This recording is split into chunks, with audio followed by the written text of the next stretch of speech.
Добрый день, здравствуйте, дорогие друзья. История народа – это история ее героев, история людей. И сегодня я хотел познакомить вас с гостем, который в значительной степени олицетворяет и историю, и искусство, и музыку нашего народа. Итак, сегодня у нас в гостях Зисел, я так представляю вас, да? Слепович. Добрый день. Я приветствую вас. Я представляю вас сегодня, прежде всего, как работника идышского, правильно произношу? Идышского театра на Бродвее, да? На Бродвее? Фолксбина. Фолксбина. Off-Broadway. Off-Broadway, да. Значит, это театр на языке идыш, о котором многие наши телезрители, наверное, даже и не знают. Может быть, кто-то и знает. Вот я, например, так сказать, узнаю для себя что-то новое, что, оказывается, есть такой театр. Но прежде всего, я бы хотел познакомиться, Зисел, с вами. Я предполагаю, что такое, опять-таки, идышистское еврейское имя Зисел, которое, может быть, ласкает, так сказать, ухо или уши некоторых из наших телезрителей, которые, может быть, помнят своего дедушку или прадедушка Зисела. Но вот молодых людей, чтобы звали Зиселом, это бывает нечасто. Я предполагаю, хотя я не точно знаю, что Зисел, это, наверное, не то имя, которое дали вам родители. Ну да, при рождении меня назвали Димой, тоже, значит, почему-то в честь прабабушки Дины. Вот, значит, хотя между Диной и Дмитрием, так сказать, кроме первой буквы, да. Ну, Дима, Дина. Ну да. Но я думаю, что вот тот момент, который вы упомянули насчет редкости вот такого имени, именно идышского имени, а в современном поколении, даже среди той молодежи, которая вернулась к еврейским традициям, она обусловливается, видимо, таким очень, просто сознательным подходом к традиции, как к тому, что как части твоей семейной истории, части тебя самого. То есть, скажем, вы это имя заслужили, я хочу сказать слово выстрадали, но вы это ваше имя, то есть это то имя, которое вы дали себе. Это правда. Вот, то есть это, надо сказать, часть моего всего еврейского имени, которая действительно восходит к моему прадедушке, вот, который, как и я, значит, родился и жил, значит, в Беларуси, около Минска. Вот, и мне показалось важным вот это продолжение семейной какой-то, что вы знаете семейного имени. Вот, я вспомнил о такой фразе, что, значит, ни одно еврейское имя не должно пропасть. Вот, я традиции называть детей в честь ушедших предков. И мне показалось, что это важно. И действительно, таких имен, такие имена не так часто можно встретить. А что означает здесь идыш? Сладкий. Сладкий. Вот. Скажите, а что вы знаете о вашем дедушке?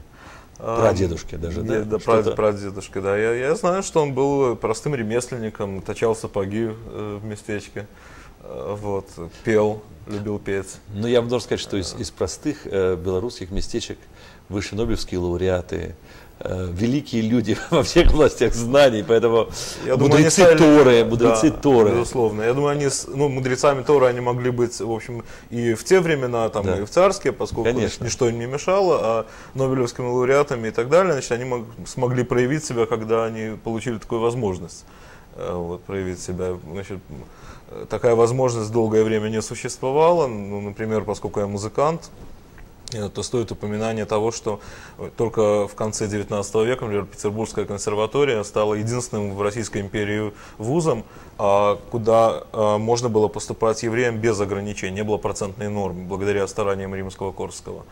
Вот. И поэтому просто, значит, евреи не шли в филармонию, евреи не шли в консерваторию. Вот. Другой вопрос, насколько им это было нужно. Вот. Значит, поскольку филармонию и консерваторию устраивали у себя в местечке, значит, когда приходила играть клезмерская капелла, вот, это было вот то самое отдушное, то самое культурное событие, которого вы всегда так ждали. Вот. Поэтому, да. Скажите, Зисел, так мы сейчас говорим не только о вашем прадедушке и о вашем решении как бы нести его имя, но и о том, что послужило все-таки причиной того, что вот вы решили, так сказать, вернуться, да, или вернуть к жизни не только имя вашего прадеда, но как бы его культуру, его жизнь. Что произошло? Я думаю, изучение и исполнение еврейской музыки, которое началось удивительным образом, каким чудесным образом вместе с возрастом моей бар-мицвы, значит, на заре 90-х. Оно послужило громадным толчком вообще к какому-то возвращению, или к приходу, вернее, в еврейство. И удивительным образом совпало то, что тогда я пошел учиться в лицее при консерватории, специальную музыкальную школу при Минской консерватории, и встретил моего учителя, к сожалению, ныне покойного Нину Самуиловну Степанскую. Вот. И вот это изучение еврейской музыки тогда с нуля, оно дало понимание того, что это невозможно изучать и играть еврейскую музыку, если не живешь этим. Подождите секундочку, вы говорите о том, что вы поступили в Минскую, то есть в школу при Минской консерватории, да. И там оказалась учительница еврейка. Ну, когда-то это была фактически еврейская школа на ее заре с 1935 года. Ее основатель Израиль Григорьевич Герман, совершенно заслуженный человек, но о нем, к сожалению, не так много говорят, вот, потрясающий музыкант. Вот. И если меня всю жизнь в этой школе окружали портреты учителей евреев, значит, черно-белые старые фотографии, поэтому это та атмосфера, которая, так сказать, там царила. То есть вы хотите сказать, что в этой школе вы как бы соприкоснулись с еврейской музыкой? Да. Это для меня, конечно, совершенно как бы является откровением. Это не, как бы одно не следует из другого, конечно, совершенно. Когда я оставался, я потом преподавал в этой школе, как и в консерватории, и оставался после моих обычных занятий там, русской музыки, белорусской музыки, анализа, я оставался позаниматься, поиграть, поимпровизировать что-то на еврейские темы, готовясь к своим концертам. И я смотрел на эти портреты учителей евреев. Я, конечно, неоднократно думал о том, что когда они там преподавали, они были лишены этой возможности играть свою еврейскую музыку, хотя, безусловно, их сердце бы и еврейское, и музыкантское бы очень, так сказать, откликнулось бы на это. И я поэтому чувствовал отчасти какую-то такую тоску и такое щемящее чувство, что эти люди были лишены своего. А с другой стороны, огромное счастье меня всегда переполняло, что я живу в такое время, когда я могу это делать, не оглядываясь ни на что и ни на кого. Простите, а бар-мицва и в это же время была как бы соприкосновением с чем-то другим? То есть нет, это было все в одном ряду. А как вы попали, вот, ну, скажем, такой вот мальчик интеллигентный, да, учит музыку? Ну, не каждый ребенок, я должен сказать, даже здесь в Америке имеет бар-мицву. Отнюдь нет. Как получилось, что вы... Я был приглашен через учительницу, тогда учительницу моей сестры младшей в музыкальной школе, в еврейский хор, который вот начинался совершенно с нуля в 91 году. Вот, Елизавета Хаскина основала тогда в Минске такой хор, значит, она хотела сделать какой-то еврейский хор. Совершенно сама, еле зная там 2 слова на идиш, и так далее. Значит, тогда, к сожалению, непокойный такой последний идышский белорусский поэт Гир Шрелес, он был другом моего дедушки еще в 30-е годы, он подсказал, значит, название, предложил название, значит, «Гриненькие беймелах», «Зелененькие деревца», значит, чем мы тогда и назвались. Вот, и это было примерно вот тоже в возрасте моей бар-мицвы. Потом мы стали называться там, театр еврейской песни «Симха» в Минске, который до сих пор существует. Вот, то есть это было вот какое-то параллельное движение такое со стороны вот пения еврейских песен. Потом моя детская мечта стать дирижером была, я стал поэтому изучать кларнет, заниматься кларнетом. Мне хотелось освоить какой-то оркестровый инструмент. Совершенно неожиданно я стал играть на кларнете еврейскую музыку и выяснил, что кларнет — это один из самых еврейских инструментов, наряду там со скрипкой, цимбалами. Вот. И то есть все таким образом складывалось. Да, я совершенно не верю в совпадение и случайности. Вот, в том числе, как еврей не верю. Случайности это ведут человека по дороге, по которой он хочет идти. Да. Или случайности, говорят, непонятые нами закономерности.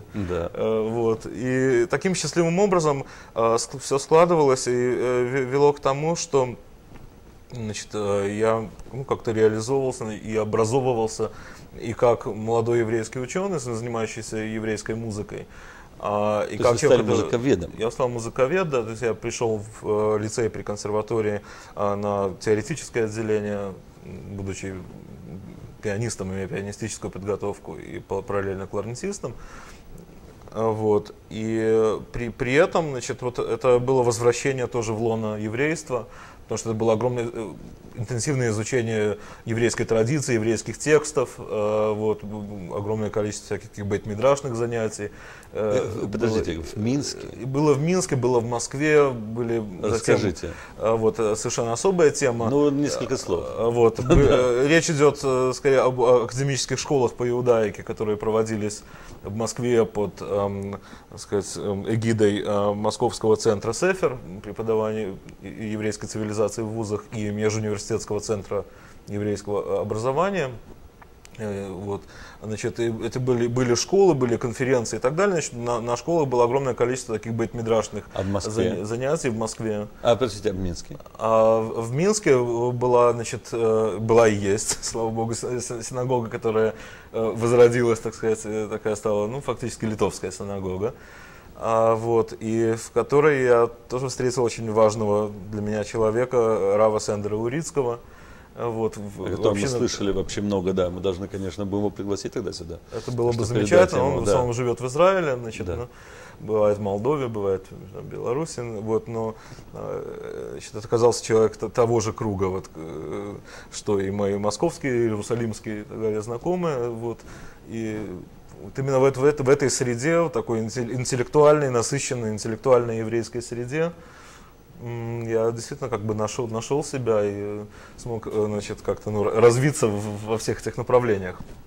Вот. Но суть в том, что все складывалось и вело к тому, что кроме исполнительства, кроме поиска старых литовских еврейских мелодий или литвацких еврейских мелодий, песен и фактов об именах музыкантов, которые, значит, играли, или хазанов, которые пели когда-то в синагогах в Беларуси и Литве, мы вместе вот с моим научным руководителем, с Ниной Степанской, мы стали систематически записывать езды пожилых людей, в основном евреев, вот, но также и неевреев, которые помнили своих еврейских соседей, владели идишем, будучи в местечках, так сказать, в небольших городах на правах национального меньшинства, а не большинства, да, рядом с евреями. Вот, и просто в какой-то момент для меня стало совершенно очевидным, что это какая-то, как говорят по-еврейски, говорят, тахлес, какая-то такая, да, жизненная миссия. Миссия, да. Вот, когда я увидел, что в моих руках и владение, так сказать, музыкальным, музыковедческим инструментом, аппаратом фольклориста, вот, в этом плане, конечно, значит, после огромной работы Береговского, значит, такая работа больше не проводилась вот на этой всей территории огромной. Кто такой Береговский? Моисей Яковлевич Береговский был выдающийся еврейский советский фольклорист, вот, издавший 5 томов своего наследия, но большая часть была издана после его смерти. Вот. Это он собирал еврейские мелодии? Да, он ездил с фонографом, как и Софья Давыдовна Магид, вот два таких крупнейших исследователя. Вот, но с тех пор... Смотрите, то есть они записывали на фонограф, они записывали на фонограф, на фоновалики восковые, и нотировали. И потом давали это, да? То есть, очевидно, это было издано в виде большинство, к сожалению, записей тех пропало. Они не были расшифрованы, не были нотированы, кое-что пропало во время войны. То есть огромный вот этот пласт. Да, было, безусловно, у тех ученых, которые ездили тогда, записывали клезмерские капеллы, народных певцов, хасидские семьи, то есть нигуны хасидские, значит, певшие семьи. У них было это, безусловно, ощущение вот катастрофы, которая надвигалась. Это было, очевидно, это витало в воздухе, как некий дух времени. Но, значит, даже то, что многое из того, что они успели записать, многое пропало стараниями советской власти. Значит, был кабинет еврейской музыки в Киеве, при Киевской консерватории. Он был закрыт, значит, еще до войны. И остались отдельные публикации Береговского на идиш и по-русски, значит, но огромная часть его наследия осталась лишь в виде каталожных карточек, вот, которые издала Людмила Шолохова, еще находясь в Киеве, а ныне она сотрудник Нью-Йоркского института ИВО. Да, мы знакомы с ней, кстати. Ею была, собственно, составлена опись карточек. Это более 800 страниц большого такого А4 формата. Она, кстати, была знакома хорошо с Владимиром Заком, который бывал у нас здесь в гостях, тоже известным музыковедом. Да, так. Я думаю, это, да, значит, один такой большой замечательный круг. Да.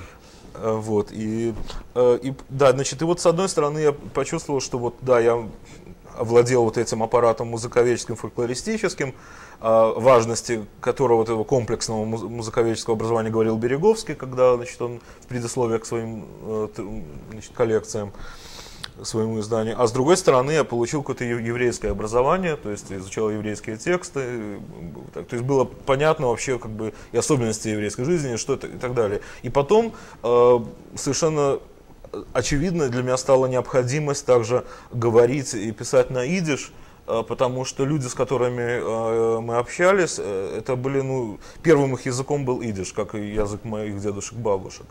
Но вы владели в какой-то мере идиш? Я им стал овладевать. То есть вы не знали ничего или как? Почти, мало знал, потому что дедушки, особенно мамины родители, при мне говорили на идиш между собой, но со мной они не общались на идиш. Вот, то есть там не было такой панической боязни, чтобы я случайно не подхватил еврейский акцент, как это, значит, было во многих семьях. Ну, время было не настолько уже жуткое, вот, значит, но тем не менее как-то со мной не разговаривали на идиш, и поэтому это стал я восполнять позже. Вот, и как вы это сделали? То есть я почему спрашиваю, потому что, может, я тоже могу сделать это здесь и восполнить, да? Не, можно, безусловно. Да. Вот, но можно опять же ходить на курсы, которые есть в Нью-Йорке, есть они в Москве, есть в Петербурге. Вот, и в Израиле, слава богу, сейчас наблюдается такая тенденция к возрождению. Да, не то что возрождение, а просто он там появился, потому что он как бы существовал на подпольных началах. Ну да. Вот, в основном религиозные люди вообще-то им как бы владеют. То есть сегодня но религиозные общины, они автономно, они закрыты, как и в Америке здесь. Это является языком внутреннего пользования, он не выходит, вот как говорил белорусский классик Ян Купала, на просторный широкий простор. Он не выходит. Тут, понимаете, его хотели возродить. Он стал университетской дисциплиной, вот, и при еврейском университете, и при Барландском университете мощнейшие кафедры идишской литературы возникли. Вот, в Америке тоже, в общем, безусловно, язык находится в определенной опасности, хотя динамика положительная. Как это неудивительно? То есть это вообще удивительно. Да, это удивительно, но потому что вот. Ведь единственной, кстати, страной, в которой идиш был государственным языком, была Беларусь. Значит, Белорусская Советская Социалистическая Республика в период 20-30-х годов. Он был одним из 4 государственных языков. Это такой единственный уникальный период государственности идиша.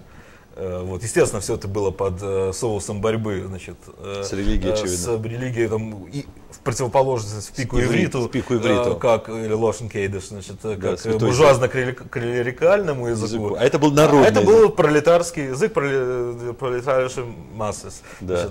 Поэтому он всячески культивировался. Понятно, что все это были совершенно жуткие по своей подлости сталинские заигрывания с национальными меньшинствами. Но факт оставался фактом, значит, и действительно был еврейский факультет, еврейская секция при педагогическом институте в Минске, где учился и мой дедушка, и вот Гирш Релес, упомянутый мною, и был, значит, Инбелкульт в Минске, институт белорусской культуры, аналог, опять же, был институт украинской культуры в Киеве, позже преобразованные оба в Академии наук местные, ну как преобразованные, там половина была сослана и расстреляна.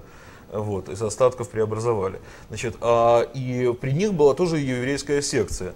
Где вообще слова еврейские секции, они вызывают вообще, так сказать, извините, тоже такие довольно такие ассоциации. То есть Евсекция — это Евсекция коммунистической партии, так называемая, да, Евсеки, которые как бы громили еврейскую культуру, чуть не уничтожили Габиму, если я не ошибаюсь. Да, ну здесь, ну, как бы нужно просто привыкнуть к терминологии того времени. Да. Вот, скажите, Зисел, поскольку мы, видите, мы открываем целый невероятно интересный, огромный пласт, но когда вы говорите о том, что вы занялись фольклором, да, вот самое это главное, тахлес, цель, да, и миссия. Когда вы открываете вот эти пласты древности или старины еврейской, да, еврейские мелодии, то что вы, собственно, открываете? И что вы хотите донести до зрителей, рассказывая об этом? Я думаю, что мы открываем таким образом самих себя. Мы куем свое будущее таким образом. Вот. Потому что совершенно очевидно, что нету будущего без корней, без традиций. Вот, значит, будет перекати поле. перекати поле просто будет. Вот. И будучи сам рожден еще вот в последнем том, видимо, поколении, оторванном от традиций вот, и своего народа. Которое еще могло вернуться, да, может быть. Да. Значит, я это, ну, как-то, и вот прожив ту переломную эпоху, переходную эпоху распада, значит, Советского Союза и вот, первых там лет независимости Беларуси и так далее, значит, я просто, значит, ощутил эту колоссальную необходимость вот в том, чтобы я не был никем. В отличие от поколения моих родителей, многие из которых вот в плане самосознания вот никто. Ничего, так сказать, здесь оскорбительного нету, но люди, которые воспитывались как советские граждане. Да, они знали, что они евреи. Это было только отрицательным и позорным или там проблематичным? Нет, не всегда. То есть это было на том же уровне, что у многих, допустим, американских евреев. То есть на уровне воспоминаний там, о каких-то отдельных выражениях там, или поговорках, что говорили их родители. Вот, но понятно, что это не имело никакого будущего. Смысла нет, то есть не несут смысла настоящего. Не несут смысла, не имеют контекста. Мама моя владеет идишем, как раз мы с ней говорим иногда на идиш.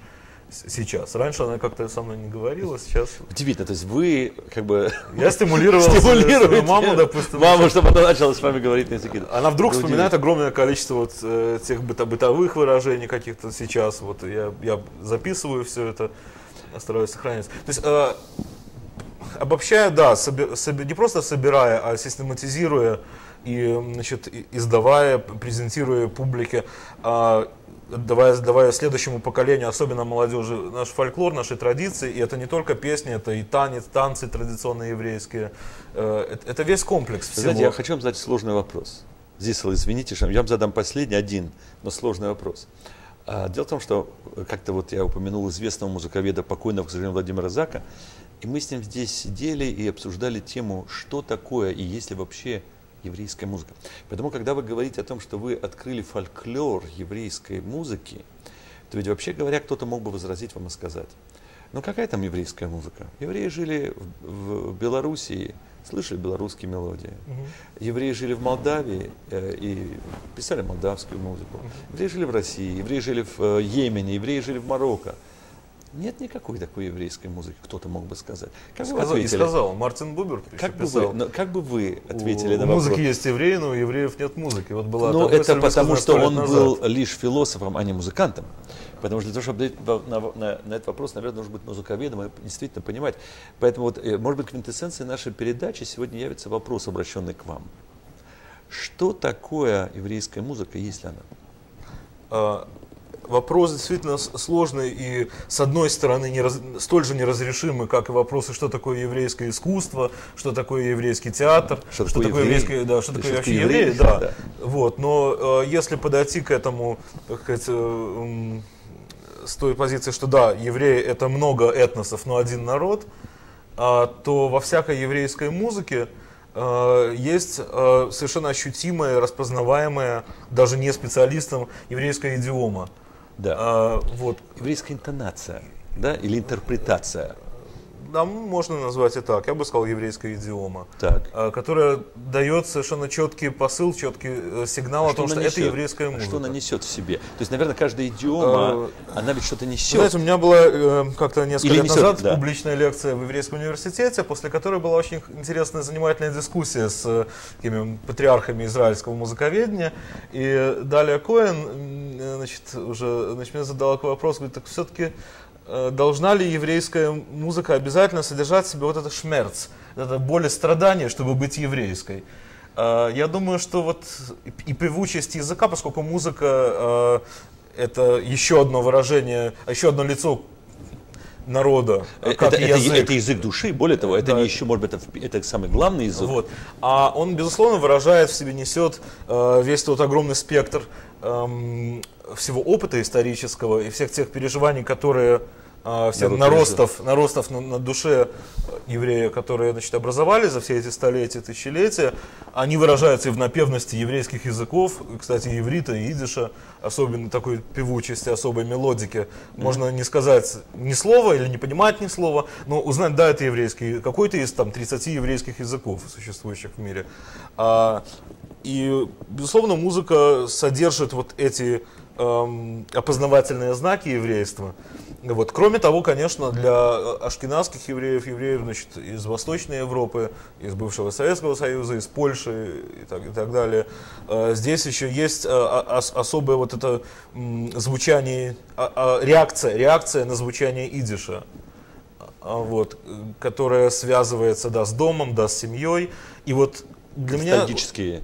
То есть какой-то ностальгический момент ностальгии. Вот. Меня очень пугает, что у поколения, которое родилось сейчас и растет сейчас, нету или может не быть таких отсылок. Соответственно, у них не будет никаких ностальгических чувств к идишу. И, собственно, с какой радостью они должны быть. И поэтому задача вот нашего вот молодого взрослого, young adults, как говорится, молодого взрослого поколения сейчас, именно создать эти отсылки максимально. Знакомить с записями видео, делать шоу, спектакли, мультимедийные инсталляции, все что угодно, чтобы вызывало не только такой смешок, ну да, это идиш, ну что вы хотите, да, что это прекрасный язык, это наше наследие, которое нас питало, наших предков на протяжении 600-700 лет довольно активно в Восточной Европе. Я хотел бы добавить еще и сказать, что, может быть, это не только страдания, мы слышим в еврейской музыке, сколько преодоления страданий. И, может быть, потому, дай Бог, чтобы ваша музыка, она и укрепляла, и вдохновляла, и, самое главное, радовала. Спасибо огромное вам, и я надеюсь, что мы с вами встретимся, конечно же, в дальнейшем. Всего хорошего вам.